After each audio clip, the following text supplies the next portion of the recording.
তারা এরকম হচ্ছে ভিডিও শেয়ার করে। তো আমি লোকটাকে ফোন দিলাম, ফোন দেওয়ার পরে সে আমার সাথে লং টাইম বা দীর্ঘ 2 থেকে 2.5 মাস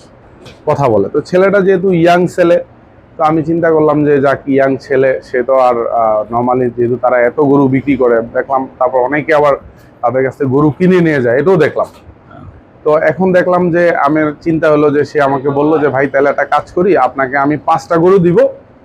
আপনি হলো ওই 5টা গরুর এগেনস্টে আপনি আমাকে 5 লাখ টাকা দিবেন, আর বাকি টাকাটা আমি আপনার খামার থেকে নিব, দুধ বিক্রি করবেন ওখান থেকে দিবেন, আর আপনি যদি 2-4টা গরু আপনার ওই জায়গায় একটু আমাকে সুযোগ করে দেন বেচা বিক্রির জন্য। আমি বললাম ঠিক আছে, তুমি আমার যেহেতু খামার জায়গা আছে, তুমি বেচা বিক্রি করতে পারবা, এই পার্সপেক্টিভে তাহলে তোমারও কিছু লাভ হলো, আমাদেরও কিছু লাভ হলো। তো অবশেষে ফাইনালি যেটা ছিল যে আমরা টাকা দিব, ভালো গরু দিবা তুমি, কিন্তু আমি ওই টাকা দেওয়ার পরেও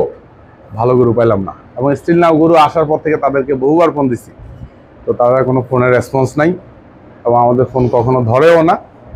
তো অবশেষে আমি মেনে গেলাম যে হয়তোবা যাক, এটা আমার এই খামার করতে যে অনেক বড় একটা শিক্ষা, অনেক বড় একটা শিক্ষা, যে আমি ইন ফিউচারে যখন গরু আবার ক্রয় করব বা আমার গরু এখান থেকেও হবে কিছুটা, তা আমি কিভাবে করব এটার প্ল্যানিং আমি আলাদাভাবে করে নিছি যে আমার